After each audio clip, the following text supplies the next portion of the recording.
Hello, my name is Sharon Haynes, and I'm going to teach you how to pass the NASM exam the first time. I took my NASM exam today, and I passed. Yay!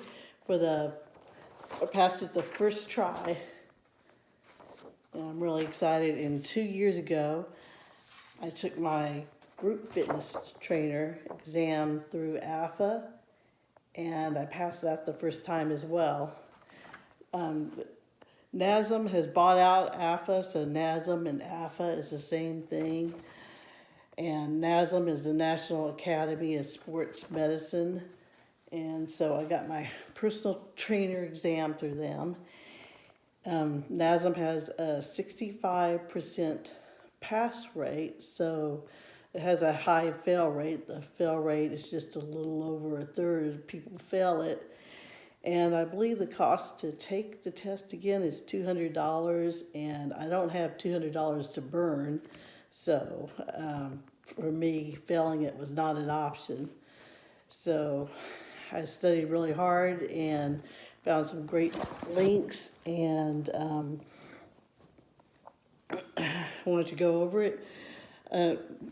For one thing, you need to go over the language, because figuring just out what the question is asking is really tricky, because NASM, they use their own special language, and they just use a lot of vocabulary words that I have never heard before. And so every time I would run into a word that I didn't know the definition, I would look it up. So I had to look up a lot of words. And personal trainer language, they have their own special language. It's kind of like learning a foreign language. And they'll try to trip you up with the wording they use. And so the biggest part is just, understanding what they're talking about. So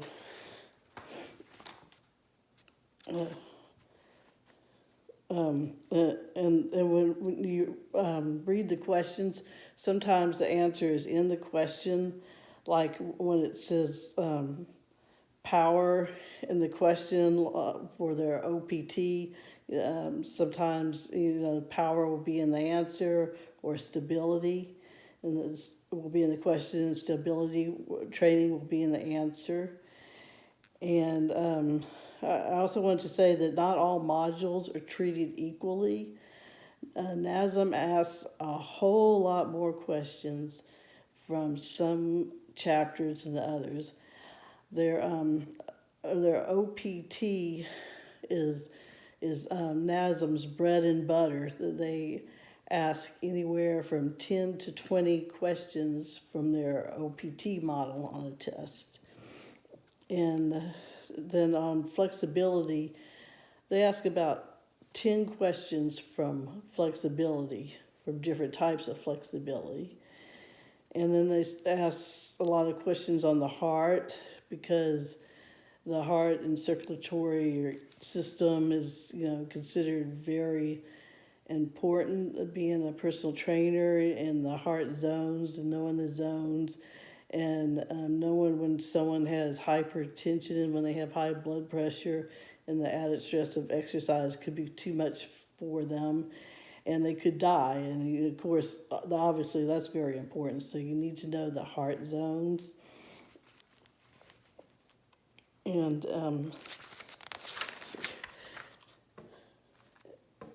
so they ask a lot of questions from a chart from their OPT model on page 330. If you just memorize this chart on page 330, their OPT model, they ask anywhere from 10 to 20 questions from just that one chart on their test.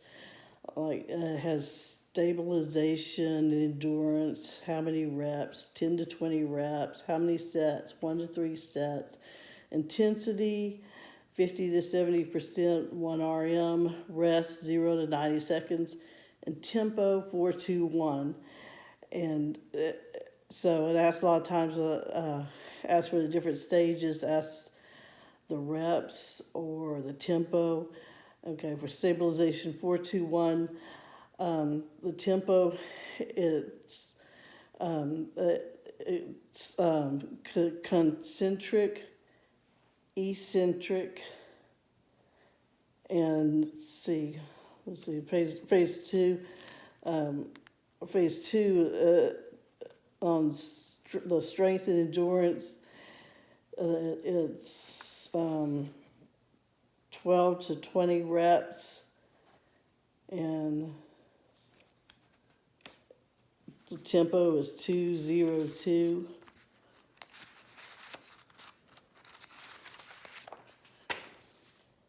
And on page, see, on phase four, the strength is, the reps are 1-5, the sets are 4-6, intensity 85-100, and rest 3 to 5 minutes. So it's, different amounts of rest. Obviously, you need longer rest when you're doing heavier weights. So just really go over and memorize that chart on page 360.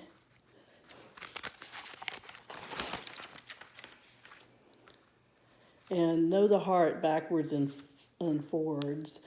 Know the flow of the blood and when it is oxygenated, when it is oxygenated and when it's deoxygenated.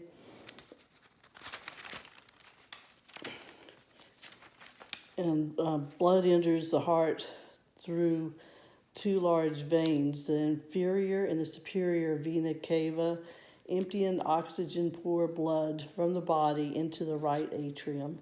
The blood goes into the right ventricle.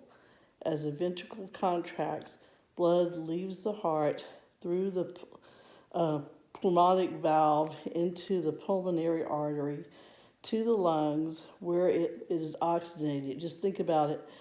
When the blood leaves the heart going to the lungs, what is it going to the lungs for? Well, obviously for oxygen, because the lungs have oxygen. And then it travels to the left atrium, to the left ventricle.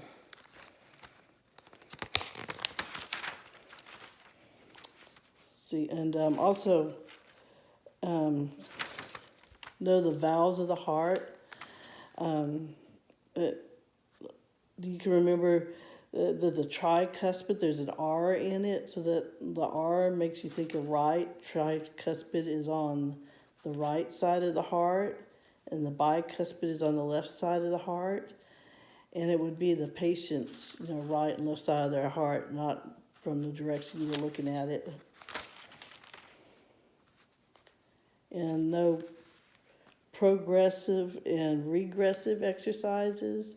The next step in making the exercise a little bit harder or a little bit easier. Let's see, and on all my tests, there was one type of medication, and I didn't know that one, so I don't know if I got that right or not. And one question asked, what type of exercise is best for chain smokers? Well, no, I didn't know. I didn't know the answer to that one. The book covers different segments of society, and it covers smokers and exercises for smokers. I just didn't look at it very closely, so I don't know if I got that one right. And let's see.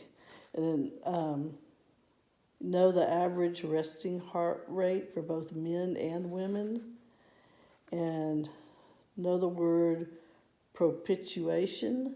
That's one of their vocabulary words I like to use. That word occurred twice in my test, and I knew what it meant. It talks about how to add propitiation to an exercise. It was talking about adding balance, stability ball or something for balance. And know how much protein you need. And you have to know it in grams. You can take practice quizzes on the domains online. Just look under Google domains for NASM. And you need to know Gogli, tendons, and spindles. So I asked several questions on that, which is fine with me because I know them real well.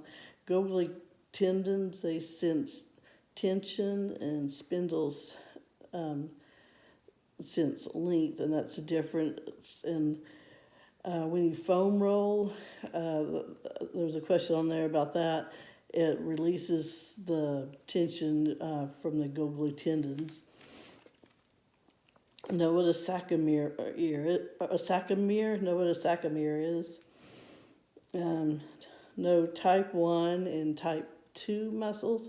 Type 1 is like a marathon runner. They're slow to tire, smaller muscles. Type 2 is like a sprinter or a bodybuilder, big muscles, and the muscles don't have as much oxygen.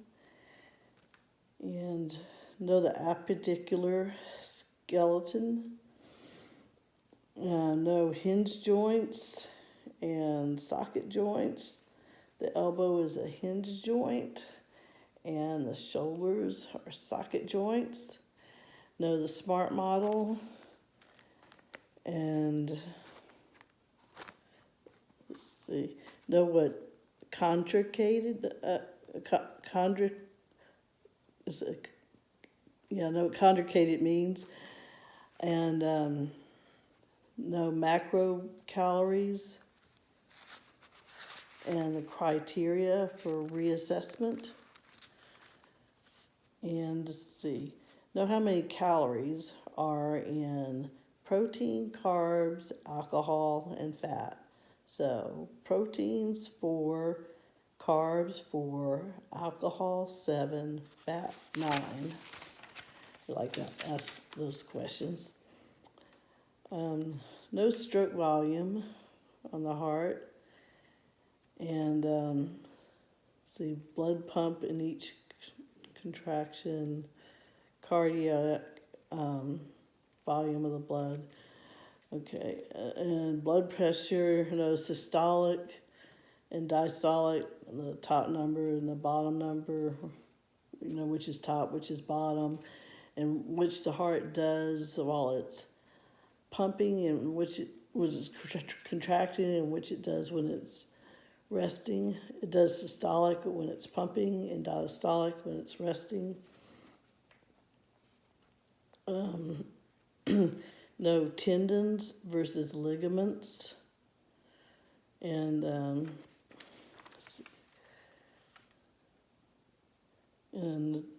no W2 max.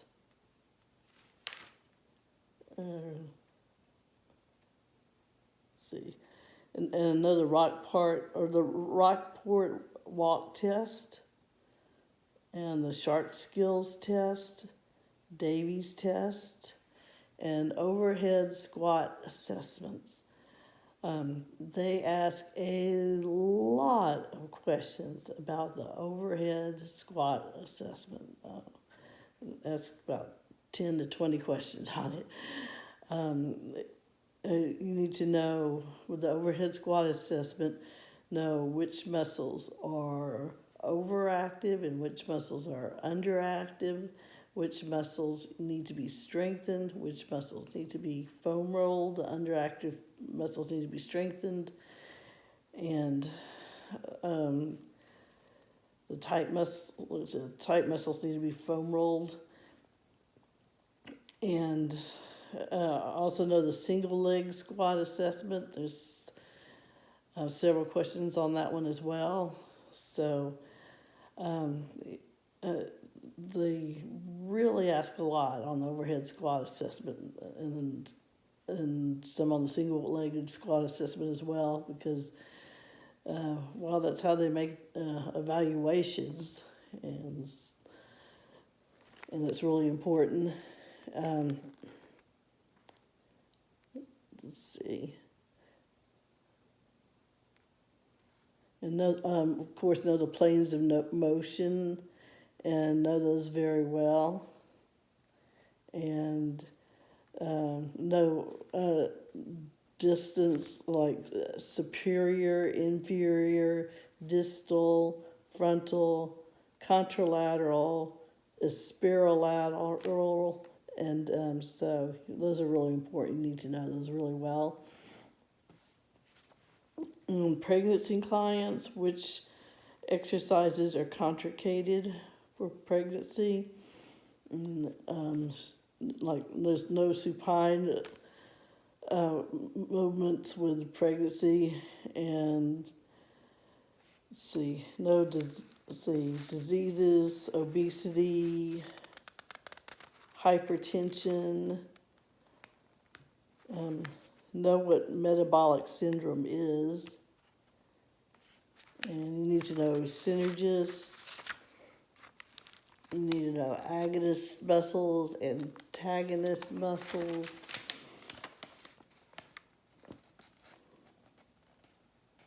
And you need to know cholesterol should be less than 200. And overweight BMI 25 through 29. Obesity 30.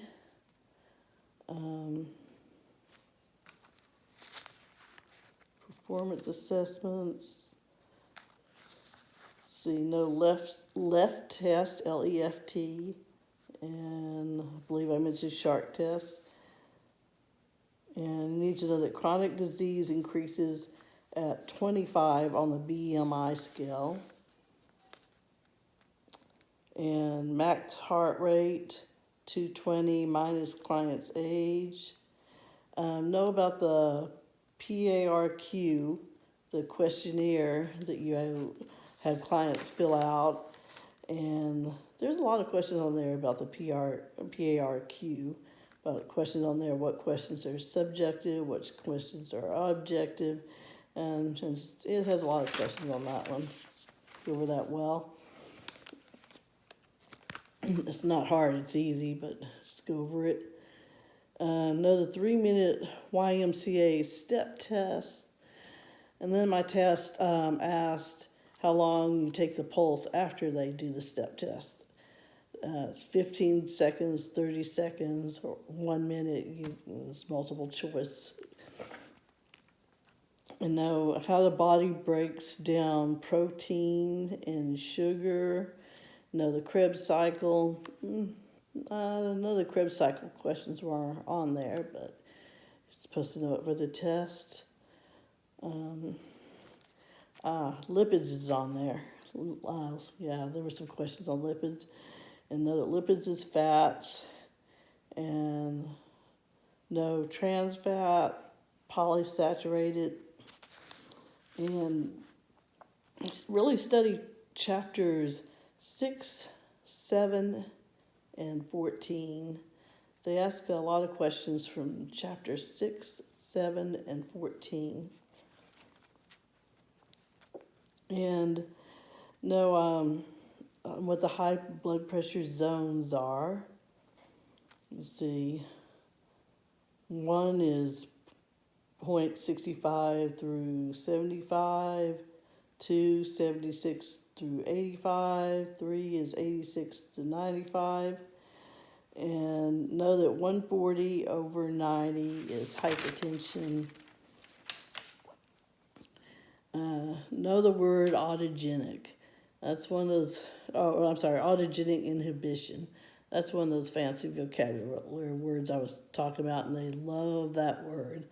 Autogenic inhibition refers to a reduction in the excitability of a contractory or stretched muscle that in the past has slowly attributed to the increased inhibitory input arising from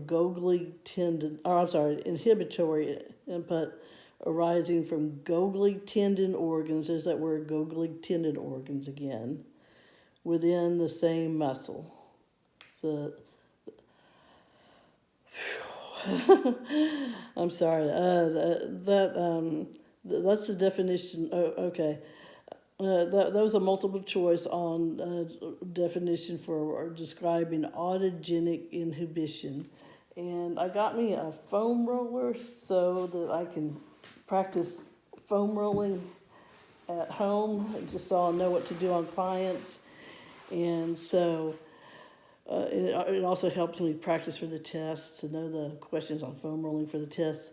But so this, what they're saying real fancy here about autogenic inhibition and Golgi tendons, is basically saying that rolling your tight muscles on a foam roller causes the Golgi tendons to release.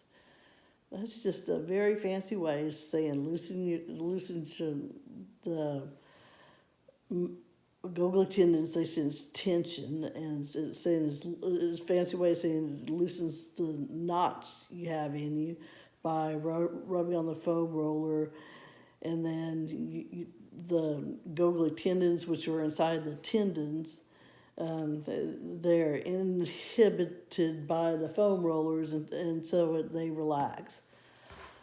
You see why this is a hard test? I mean, my gosh, just a really fancy way of saying that. Oh my gosh. Okay.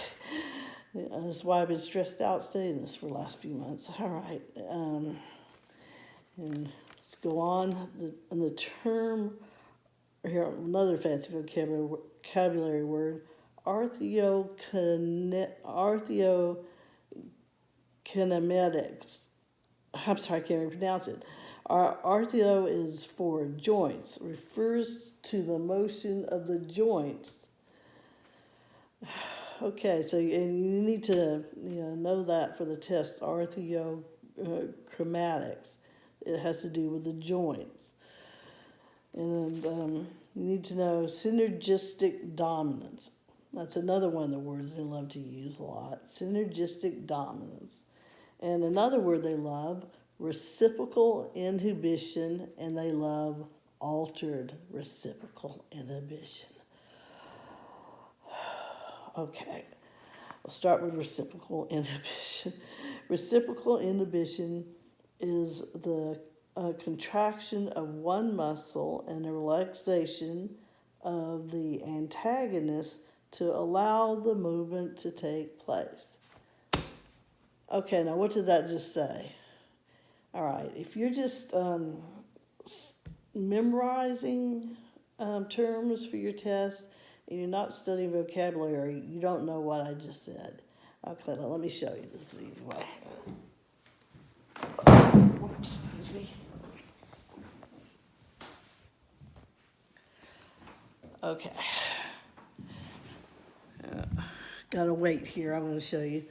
Let me read what I just said again. Reciprocal inhibition, the contraction of one muscle and the relaxation of its antagonist to allow movement to take place. All right, let me show you reciprocal inhibition. Here it is. Okay, this way, the prime mover, the agonist muscle, is my bicep. And so when I do like that, the prime mover, the agonist, it squeezes. And at the same time, the muscle on the other side of my arm, the tricep, it relaxes. Well, naturally, okay? And that's all reciprocal inhibition is. Reciprocal inhibition, I'll read it one more time. The contraction of one muscle and the relaxation of its agonist to allow movement to take place. Okay, and altered reciprocal inhibition is like my biceps not working so well, and so another muscle, that takes over to do the movement. So, okay, and the Durham-Wormsley foresight test. This way of measuring fat on the body, the foresights, you pinch the skin, are the bicep, tricep, superiliac, and subscapula. More vocabulary words. Okay, names of muscles. And you need to know about short and lengthened muscles.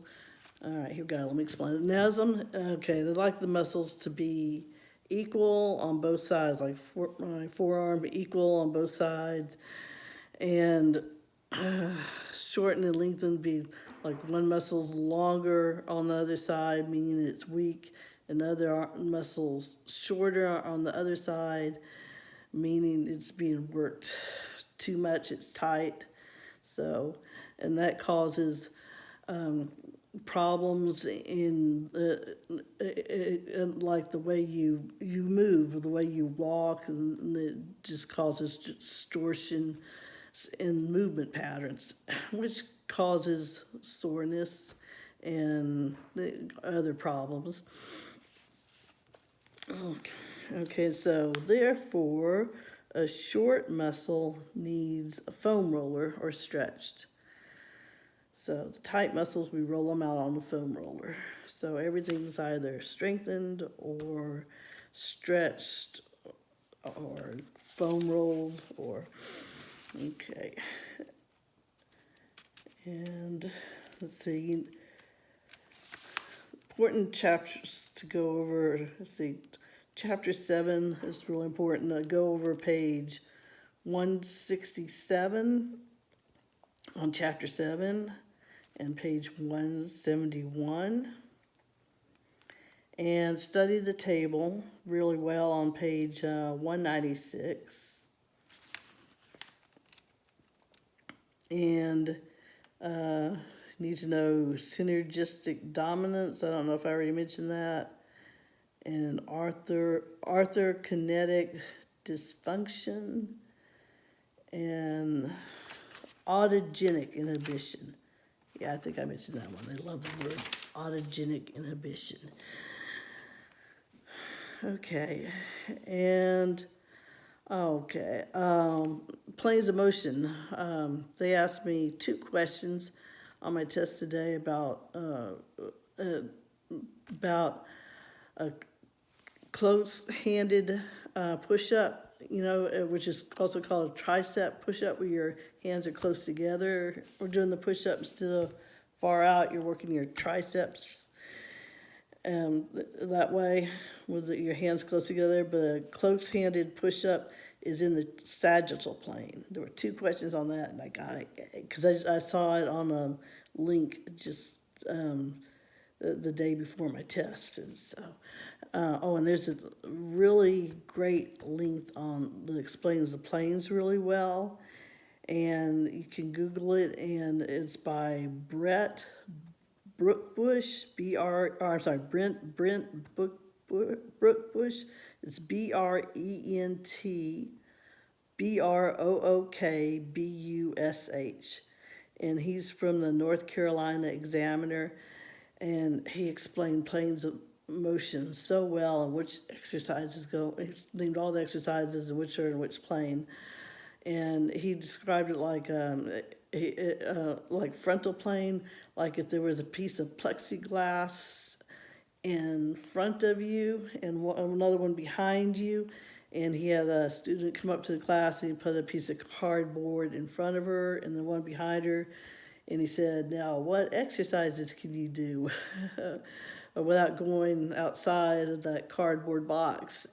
And so you're able to do jumping jacks, and you're able to do abduction and adduction, and you're able to do a side lunge in the frontal plane. And so there's not a whole lot you can do in the frontal plane. We're mostly sagittal creatures. So, and then he went over transverse plane, and he went over the planes very well. So I highly recommend him. And see, for the heart and cardiovascular system, and a lot of other really good links. This Dr. John Campbell. Just Google Dr. John Campbell and the heart, cardiovascular system, and he goes over it very slowly and thoroughly, and you will understand it after listening to him. Very good, covers everything very well. And then I also really enjoy Parallel Coaching. They have a Facebook page, and they have podcasts, and they have a lot of free teachings, online. You can listen to them. Parallel Coaching, and they're in England, and over in the UK, the PT exam, it's a bit different than here, so it's not going to have everything that's on the NASM exam, but they go over the heart and circulatory system very well, and with them, they use a lot of, let's see, they use a lot of analogies and things to help you remember. They just have a lot of tricks, to help you remember.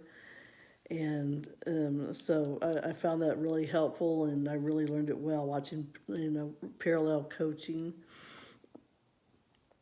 And then also, NASM puts out a lot of podcasts by Rick Ritchie.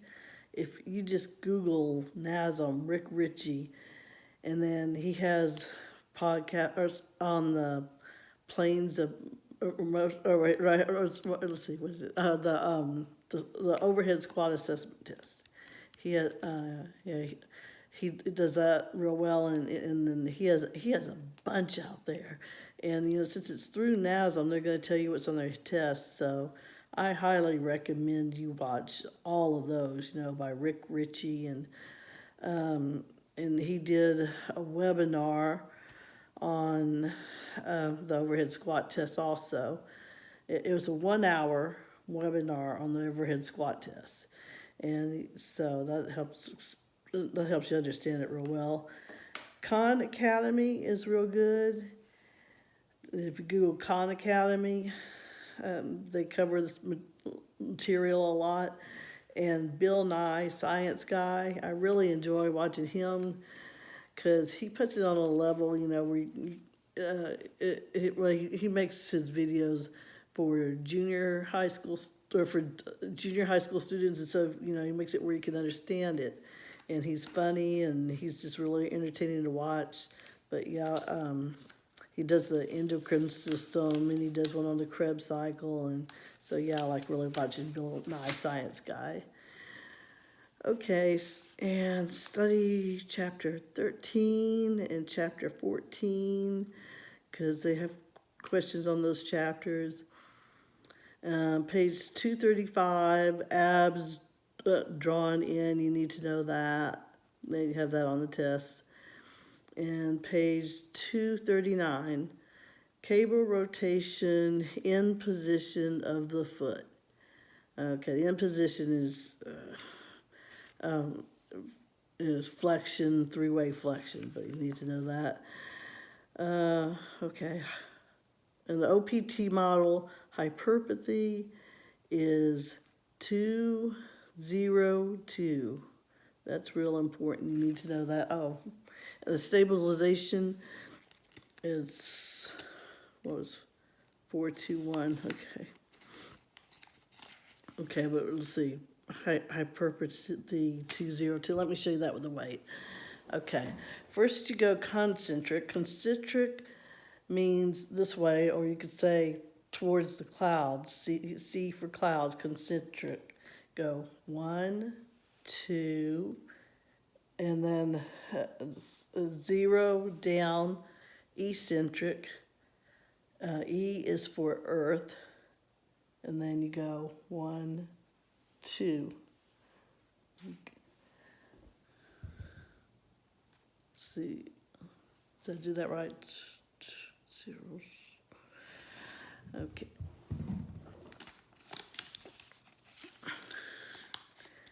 And then you need to know diabetes type 1 and 2.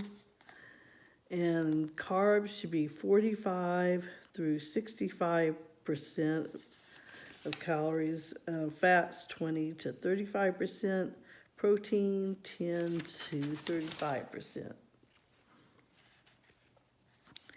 And you need to know the SMART principle. SMART is for specific, measurable, attainable, realistic, and timely.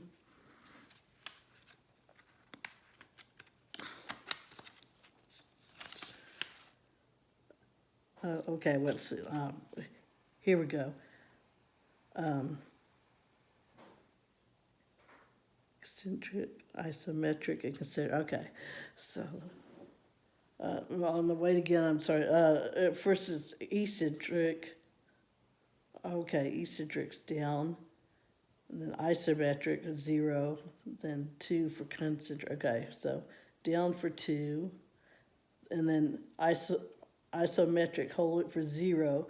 And then up for 2. So on hypertrophy, the way that looks is you go 1, 2, 0, 1, 2, 1, 2, 0, 1, 2. Okay, there, I missed the isometric in there before. And for stability, the tempo, you need to know this because it's on the test. Okay, you go 4 eccentric. Eccentric is towards the earth. Go 1, 2, 3, 4. Then isometric for 2, 1, 2, and then 1 back up. 1, 2, 3, 4. 1, 2, 1. So you need to know it's the tempo for stability is 4, 2, 1.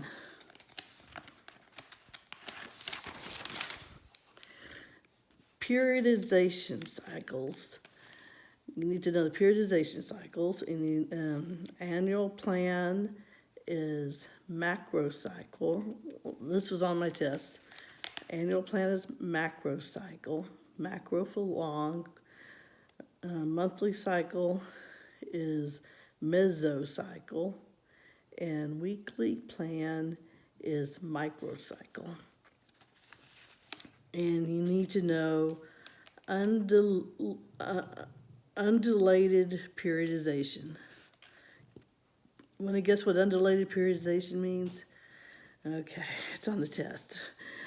The answer is a program design approach that changes acute variables to achieve different goals on a daily or weekly basis. Okay, and you need to, this is on the test, you need to know lipids are A, B, C, or D, and the correct answer are a group of compounds including triglycerides, phospholipids, and sterols. Okay, easy peasy. And you need to know resting metabolic heart rate accounts for what percentage of energy expenditure?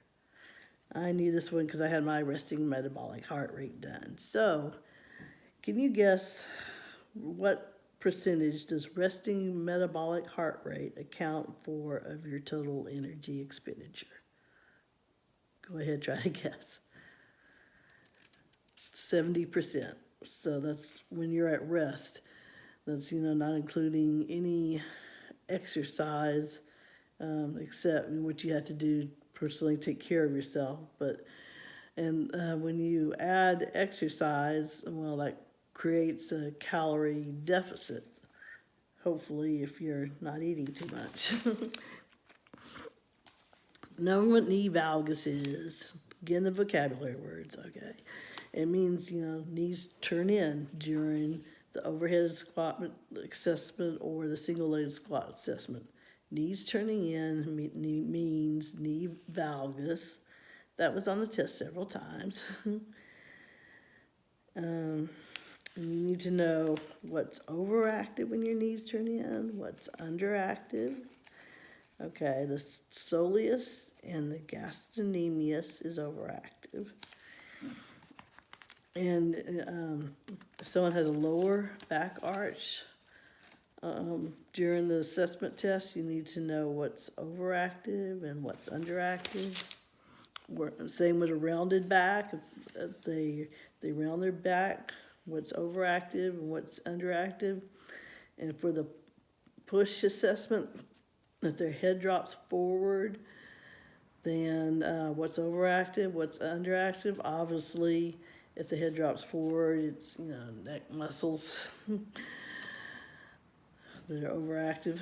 And let's see. And with the overhead squat assessment, if the arms fall forward, what's overactive, what's underactive, okay? And also, if the arms fall forward, then which exercises can they not do? That's on a couple of them. Yeah, one was treadmill, and the other was think it was lateral pull down. Know the correct order of the stages of change model: pre-contemplation, contemplation, preparation, action, and maintenance. One question was internally rotating the back hip during the active kneeling hip flexor stretch places a greater stretch on which of the following muscles? Well, let's think about it. When you're stretching your hip flexors, what muscles are you stretching? Psoas is a hip flexor. So the answer is psoas. And it's spelled, well, that's another thing. You need to learn to spell the muscles, okay? It's helpful to know how to spell it, and it helps you get the answer right. I know it's multiple choice, but it still helps because sometimes they're spelled similarly. But psoas is Psoas. Oh, and let me tell you how I learned the muscles while I'm thinking about it. There's just so many to learn. I learned only one a day, and I did that for a long time. And when I took my group fitness trainer exam, I learned one a day. And then after I had, learned some of them, then I started, I got this idea for parallel coaching.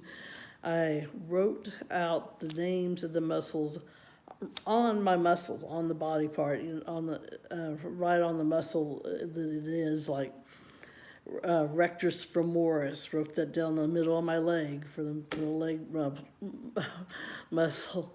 Vastus longus, and wrote the names of my muscles. So that way I was looking at the writing on my body throughout the day, and that caused me to remember the names of the muscles. Okay, during the overhead squat assessment, which areas should the fitness professionals focus on from the anterior view? All right, this was on my test today. Okay, you're looking at your client from the anterior view. Okay, first you need to know what anterior is. Anterior, you're looking at them from the front. Which areas are you assessing? Which area are you supposed to look at from the front view? Answer is feet and knees.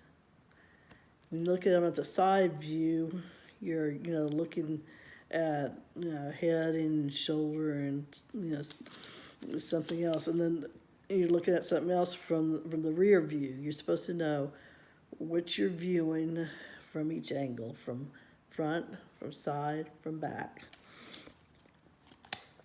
What is the effect of beta blockers on the heart?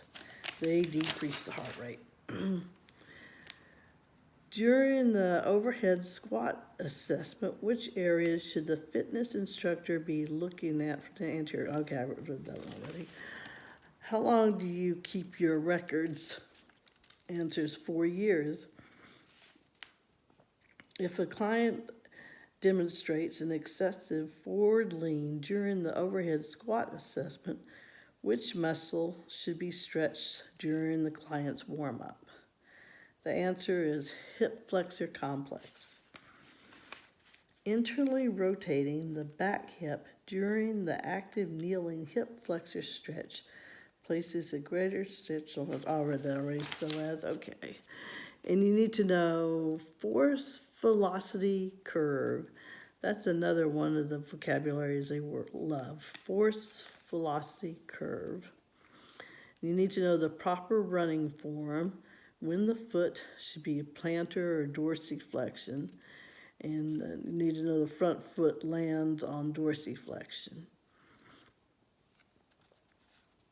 And also on the overhead squat assessment, when the feet turn outwards, you need to know, it helps to know planes of motion, because if the feet turns outwards, it means you don't have enough dorsiflexion in your feet to do the squat properly with your feet facing forward, so your feet kind of cheat and your leg, turns your foot out to the side, putting you in the frontal plane.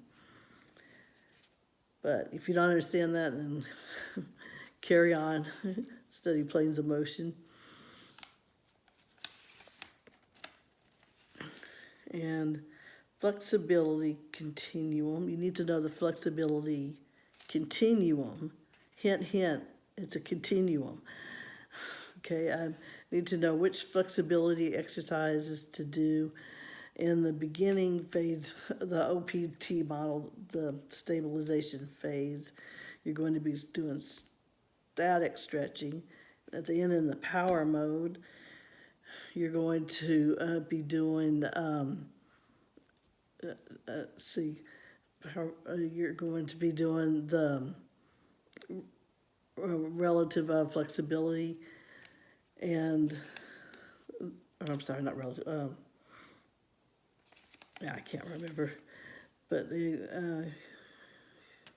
need to,